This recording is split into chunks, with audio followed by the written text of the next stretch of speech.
주의 사랑으로 문안합니다. 평안하십시오. 예, 또 다른 분들과 함께 또 합니다. 시작. 주의 사랑으로 문안합니다. 평안하십시오.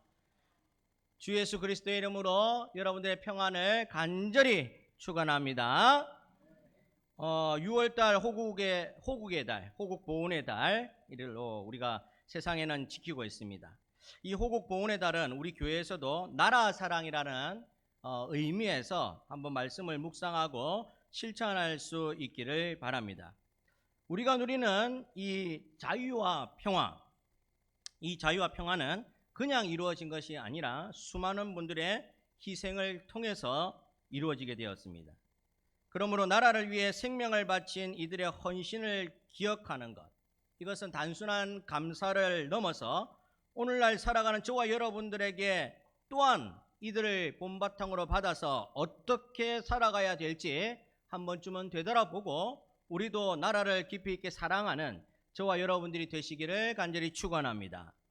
오늘 우리는 그리스도인, 예수를 믿는 그리스도인의 시선, 하나님의 눈으로 바라보는 그 시선에서 오늘을 어떻게 바라봐야 되고 또 어떤 자세로 헌신을 각오하는 것이 필요한가, 여기에 대해서 말씀을 통해서 한번 살펴보겠습니다. 오늘 말씀에 보시면 하나님께서 바벨론에 있는 유다 백성들에게, 지금 포로로 잡혀간 유다 백성들에게 이와 같이 말합니다. 너희가 사로잡혀 가게 한 그 성읍의 평안을 구하고 그를 위하여 여호와께 기도하라. 무슨 말씀인가 하면 포로로 잡혀간 유다 백성들에게 그 땅, 포로로 잡아가게 한 그 원수 같은 그 바벨론의 땅을 위해서, 평안을 위해서 기도하라라고 말씀합니다. 이 명령에 대해서 여러분들은 어떻게 생각하십니까? 적절한 명령이다라고 생각하십니까?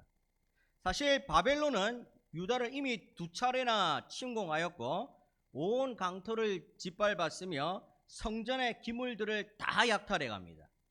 또한 많은 유다 백성들을 포로로 잡아간 나라입니다. 유다 백성들에게 있어 바벨론은 원수 중에 상원수가 바로 바벨론 백성들입니다. 더욱이 지금 그들에게 있어 이 유다 백성들이 보았을 때 이 바벨론이라는 땅은 고향 땅이 아니에요. 포로로, 노예로 잡혀온 땅입니다. 그러니 유다 민족들의 입장에서 본다면 하나님의 말씀이 도무지 납득하기 어렵습니다. 하나님 도대체 누구 편입니까?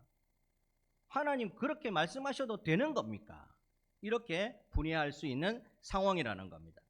아무리 유다 민족이 바벨론의 유화 정책으로 인해서 바벨론 땅에서 노예까지는 아니고 종살이까지는 아니고 그냥 조금은 편하게 살게 해 주었더라 할지라도 유다 백성들에게 있어 바벨론이라는 땅은 여호와 하나님을 무시한 땅입니다.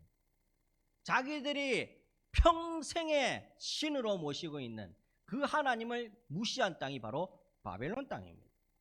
또한 바벨론은 자기의 선조뿐만 아니라 자기들까지도 힘든 것, 고통 속에 고향 땅 밟지 못하고 이렇게 살게 한 그 나라 민족이라는 겁니다. 그런데 하나님께서 바벨론 그 땅과 백성들을 위해서 기도하라라고 이야기합니다. 그것도 그냥 기도하는 것이 아니라 평안을 구하라라고 말합니다. 이 말을 들으면 아마 요나처럼 다 도망가고 싶을 겁니다. 하기 싫다는 거죠. 못하겠습니다. 하나님 그 명령은 접어두시기 바랍니다. 유다 백성들에게 있어서 바벨론, 이 땅은 없어져야 될 땅입니다. 바벨론은 망해야 될 나라입니다.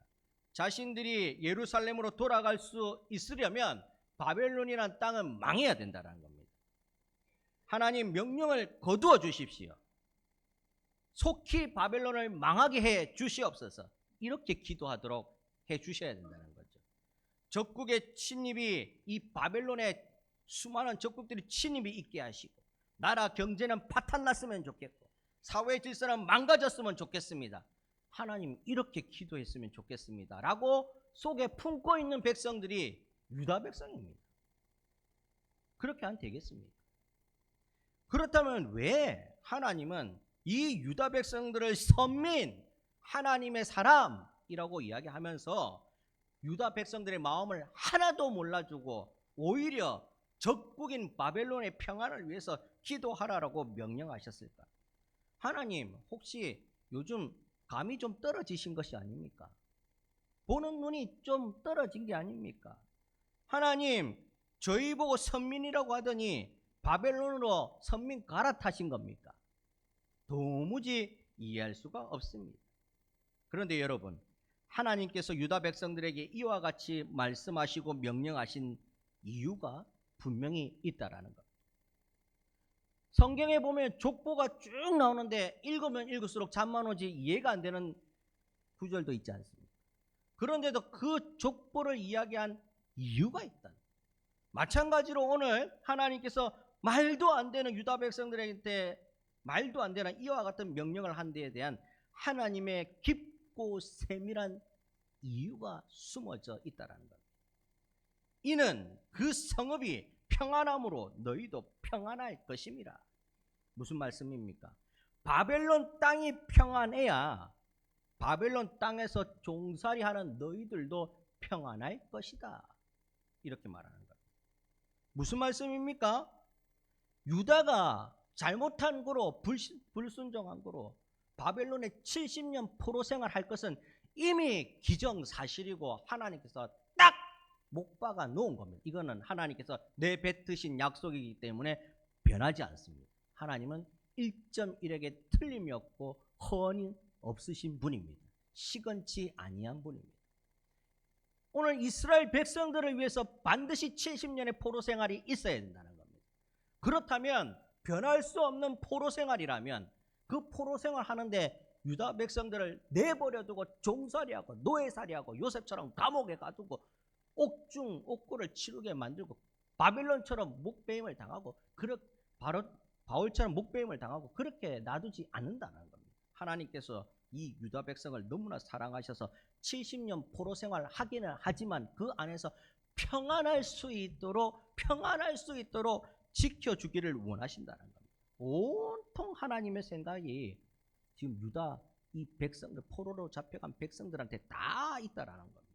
그러니 너희들은 바벨론 땅이 평안하도록 기도해라. 바벨론이 평안해야 너희도 평안한다. 무슨 말입니까? 예를 들어서 바벨론의 사회 질서가 어지러워요.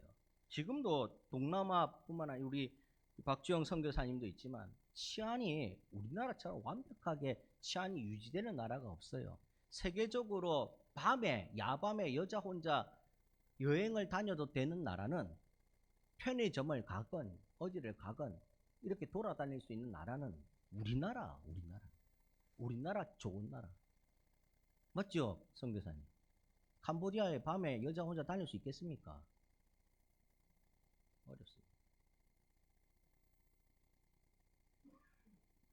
만약에 바벨론 땅에 이 치안이 무너졌어요.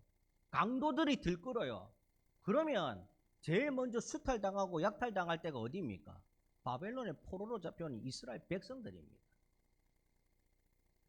바벨론 경제가 파탄에 이르렀습니다. 유다 백성들이 기도한 대로 파탄에 이르렀으면 좋겠습니다. 망했으면 좋겠습니다. 그러면 가장 먼저 못 먹고 못 살 때는 어디입니까? 포로로 잡혀온 유다 백성들입니다. 하나님께서 너무나 그것을 잘 알았기 때문에 바벨론 땅을 위해서 평안을 구하라라고 말씀하는 겁니다. 유다의 마음에는 지금 당장 원수 같은 바벨론이 망했으면 좋겠지만 하나님은 더 깊이 있게 세밀하게 우리를 생각하시고 감찰하신다. 그래서 유다의 평안을 구하라라고 말씀하는 겁니다. 오늘 우리 성도들이 발을 딛고 살아가는 대한민국 땅, 이 나라의 평안을 위해서 기도해야 되는 이유가 여기에 있다라는 겁니다. 이 나라가 부강하고 이 나라가 안정되고 이 나라가 평안해져야 그 안에 살고 있는 우리 국민들도 평안하고 안정되게 살 수가 있다는 겁니다. 그래서 나라의 평안을 위해서 기도한다라는 겁니다. 국가 안에 살아가는 우리들이 이 국가가 울타리가 되어준다는 거죠. 국가가 평안해야 그 안에서 살고 있는 우리가 평안하다. 만약에 이 국가에 전쟁이라도 발발하면 국민들이 살 수가 있겠습니까? 못 살죠. 전쟁통 아수라장에 어떻게 살아갑니까? 포탄이 떨어지고 총알이 빗발치면 어떻게 살아갑니까? 살 수가 없죠. 제 목숨 부지하기 위해서 남을 짓밟고 일어서야 될 것이고, 누굴 도와주기는 커녕 내 목숨 살기 위해서 아우성일 거 아닙니까? 그래서 나라가 안정되고 평안할 수 있도록, 평화가 유지될 수 있도록 애국심을 가지고 기도해야 된다는 말씀입니다. 이런 원리로 또 우리나라만 위해서 될 것인가? 아니라는 겁니다. 세계의 평안을 위해서도 기도해야 된다는 겁니다. 맞죠? 대한민국은 지구본에 대한민국 땅만 있습니까? 아니죠.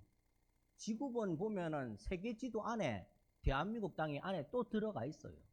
그러면 지구본 안에 있는 세계 지도 안에 있는 모든 나라가 화평케 되어야 대한민국도 화평케 된다는 사실을 기억해야 된다는 겁니다. 저 나라는 망했으면 좋겠고 우리나라는 잘 살았으면 좋겠다. 요즘은 다 거미줄처럼 연결이 되어 있어서 저 나라 망하면 우리나라도 망합니다. 힘듭니다. 우크라이나하고 여러분들 러시아 전쟁에서 우리나라 아무런 영향이 없는 것 같습니까? 아닙니다. 경제적으로 엄청난 타격을 받습니다. 중동 지역의 그 오랜 전쟁, 그 전쟁 때문에 우리는 아무런 영향이 없을 것 같습니까? 그 전쟁 때문에 석유값이 들썩 여러분 차에 들어가는 휘발유 값도 들썩 난리가 아니에요. 다 연결되어 있습니다. 그래서 세계의 평화를 위해서 기도해야 된다는 겁니다. 나비 효과라는 말 들어보셨습니까? 버터플라이 이펙트라는 이 나비 효과라는 뜻이 무엇인가 하면 아마존 정글에서 아프리카에 있는 아마존 정글에서 나비가 한 마리가 날개짓을 하는 겁니다. 그런데 이 날개짓을 할 때 이 파장이 지구 반대편에 있는 미국의 텍사스주나 이런 데에는 태풍이나 돌풍으로 찾아온다라는 겁니다. 이게 가상의 이론이지만 실제적으로 가능한 이론이라고 합니다. 무슨 말인가 하면 한쪽에서 일어나는 일들이 반대쪽에서는 예측 못할 엄청난 변화와 일들로 다가올 수 있다는 겁니다. 저쪽에서는 못 먹고 못 사는 일들이 나와는 아무 상관이 없을 것 같지만 나에게 엄청난 파급 효과로 다가온다는 겁니다. 농사를 지을 때 모종이 없으면 농사가 될 수가 있겠습니까? 마찬가지로 모종을 다 죽이는 환경이 되면 우리도 먹고 살 게 없어지는 그때가 오겠지요. 수입을 해도 수입할 수 없는 그런 처지가 올 수 있겠지요. 마찬가지로 우리가 살아가는 이 모든 세계가 평안해야 우리도 평안하게 살 수가 있다는 겁니다. 그래서 세계 평안을 놓고 기도하라라는 말씀이죠. 2020년부터 4년 동안 온 세계를 극심한 혼란과 아픔 속에 수많은 인명피해를 냈던 코로나 사태. 중국의 한 조그마한 마을에서 시작됐다는 거죠. 시작될 때 그 해의 겨울까지만 해도 우리나라는 아무 걱정 없을 수 있다라고 생각했을 겁니다. 국민들은 이런 병이 있는지도 몰랐을 거예요. 그런데 온 세계가 마스크를 끼고 다니고 온 세계의 많은 사람들이 운명을 달리했다는 겁니다. 그래서 세계 평안을 놓고 쉬지 말고 기도해야 된다는 겁니다. 왜냐하면 그 성읍이 평안함으로 너희도 평안할 것입니다. 우리가 잘 살고 평안하려면 나라와 민족을 위해 기도해야 되고 세계의 평안을 위해서 기도해야 된다라는 말씀입니다. 나라가 평안해야 우리도 평안하고 이웃이 안전해야 우리도 안전하죠. 이웃의 안전이 보장 안 되면 우리는 안전합니까? 보안장치를 아무리 달아놔도 도둑이 들려면 들어요. 맞잖아요. 나는 아무리 유식하고 똑똑하고 해박한 지식이 있어도 사기 당하려면 당해요. 이웃이 안전해야 우리도 안전하죠. 하나님의 뜻은 성도들이 이 땅을 위한 중보자가 되기를 원하신다는 겁니다. 이 땅을 위해서 기도할 백성들이 하나님의 백성들이라는 거죠. 그러면 우리가 어떻게 기도해야 되는가? 첫 번째로 적국이라 할지라도 원수가 아니라도 평안을 위해서 기도해 주어야 된다는 겁니다. 그 원수가 갑절의 원수가 되어서 우리에게 돌아오기 때문에 그렇죠. 원수로 할지라도 평안을 위해서 기도하라. 본문에 보면 평안이라는 단어, 이 샬롬이라는 단어가 3번이나 반복되어서 사용됩니다. 이 샬롬이라는 단어는 평안, 간단하게 말하는 평안 이런 단어도 있지만 그 안에 어떤 의미가 포함되어 있냐면 가득 채워진 상태, 결핍이 없는 온전한 상태를 평안, 샬롬이라고 이야기합니다. 한번 좌우에 앞뒤로 한번 보면 이렇게 인사할까요? 샬롬. 샬롬, 평안이라는 단어 안에는 가득 채워졌어요. 가득 채워졌다는 충만하다, 풍성하다, 온전하다라는 말이죠. 그러면 이것이 무엇을 나타내는가? 행복한 삶을 누릴 수 있는 복지, 샬롬 안에 다 들어가 있습니다. 우리가 서로 행복하게 살아갈 수 있는 복지적인 분, 이것도 샬롬, 평안 안에 다 들어가 있어요. 뜻한 모든 일을 잘 이루는 형통, 샬롬, 이 평안 안에 다 들어가 있어요. 잘못된 것을 바로잡는 질서, 온전함, 이것도 샬롬, 평강 안에 온전함이라고 다 들어가 있어요. 그러니 우리가 이 샬롬, 평안을 구해야 된다는 거죠. 그래야 우리도 샬롬 될 수가 있다는 거예요. 시편 122편 6절에 예루살렘의 평안을 구하라, 이 표현도 역시 샬롬, 우리가 평안해야 되기 위해서는 이 나라와 이 민족을 위해서 구하라. 무엇을? 평안을 구하라 라는 말씀을 하고 있는 겁니다. 사도 바울도 디모데전서에서 말합니다. 그러므로 내가 첫째로 권하노니 모든 사람을 위하여 간구와 기도와 도구와 감사로 하되 임금들과 높은 지위에 있는 모든 사람을 위하여 하라. 이는 우리가 모든 경건함과 단정함으로 고요하고 평안한 생활을 하려 함이라. 평안한 생활을 하기 위해서는 임금들과 높은 지위에, 요즘으로 따지면 위정자들을 위해서 기도하라. 그래야 평안한 삶을 살 수가 있다라고 성경이 기록하고 있습니다.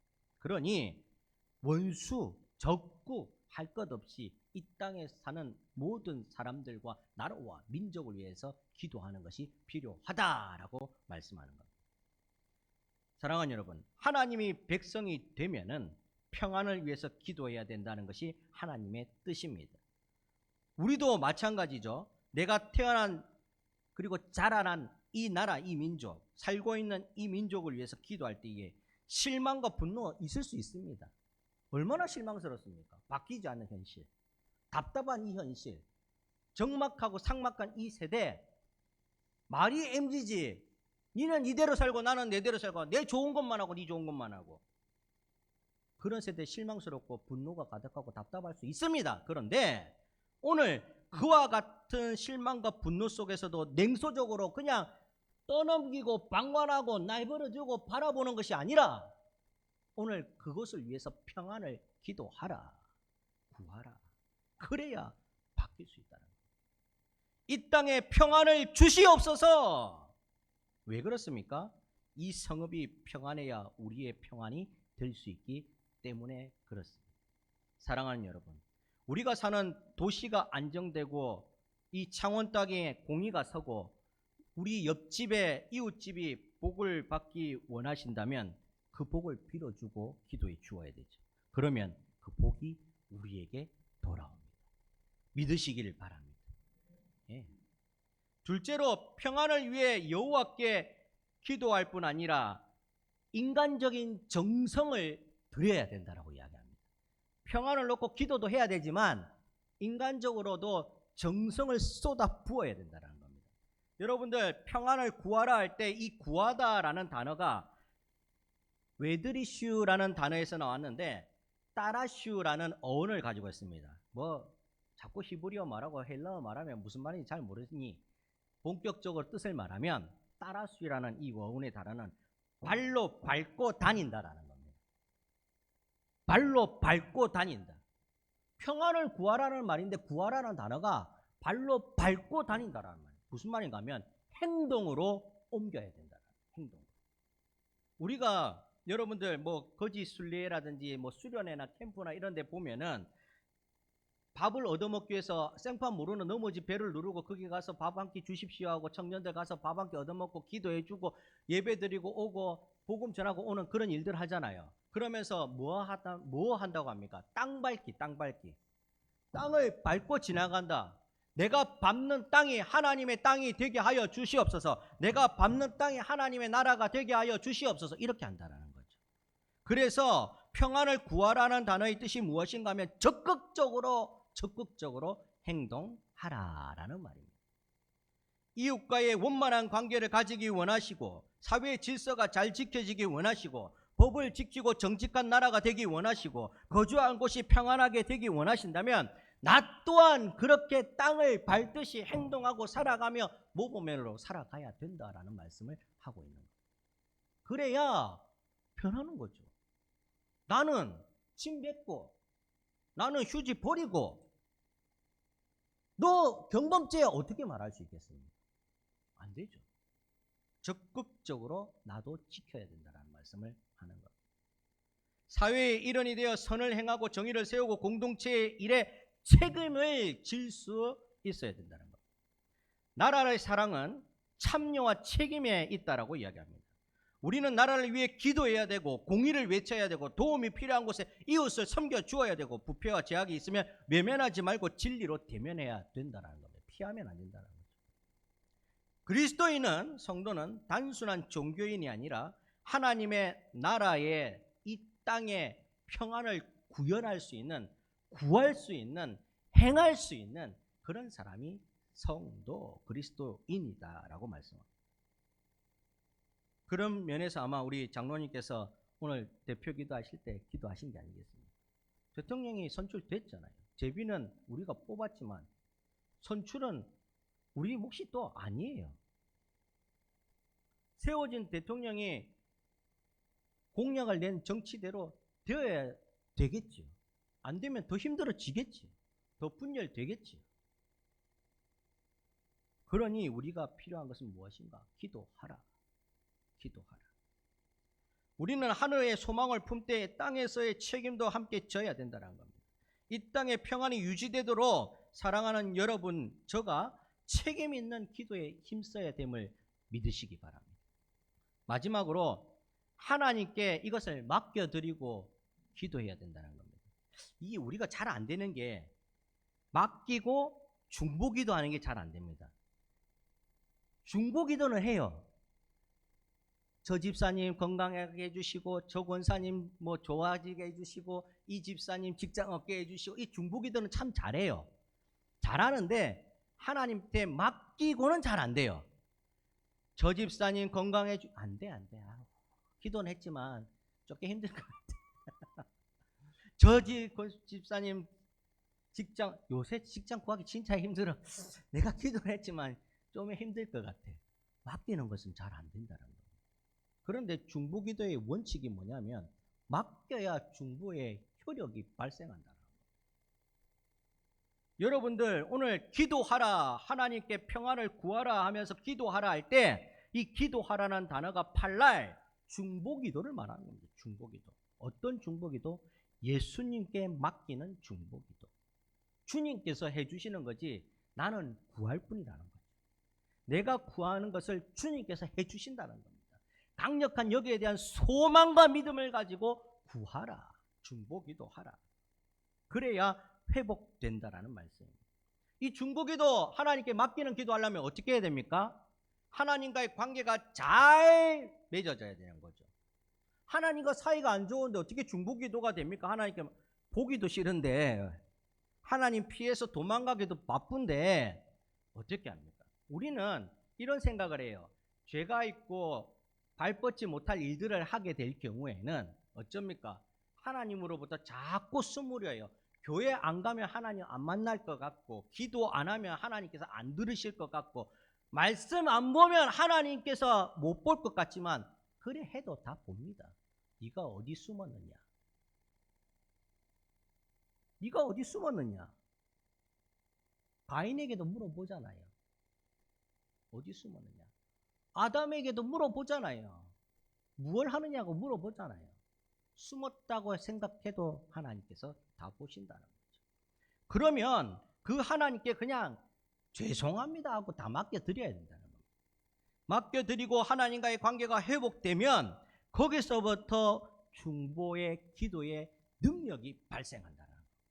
여러분들, 하나님과의 관계를 회복하고 기도하는 저와 여러분들 되시기를 주의 이름으로 축원합니다.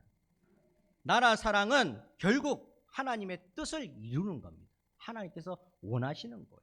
하나님께서 바벨론의 평화를 구하라고 하신 이유는 단순히 이스라엘 백성들의 안전 때문만이 아니라 그게 하나님의 뜻이었기 때문에 그렇다는 겁니다.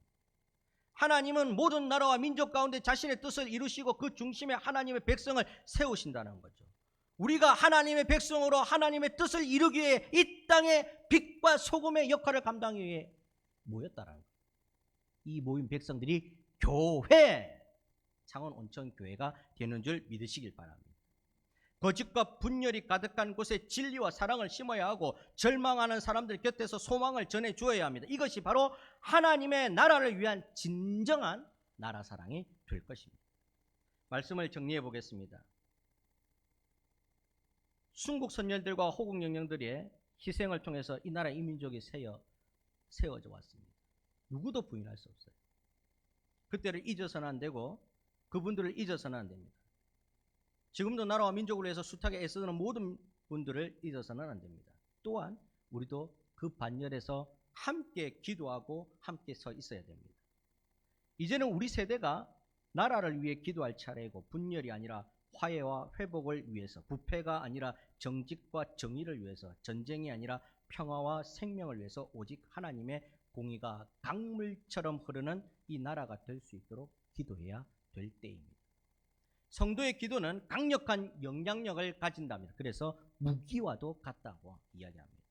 나라를 위한 기도는 하나님 손을 움직이는 역할들을 한다는 겁니다. 내 기도가 하나님의 손을 움직여요.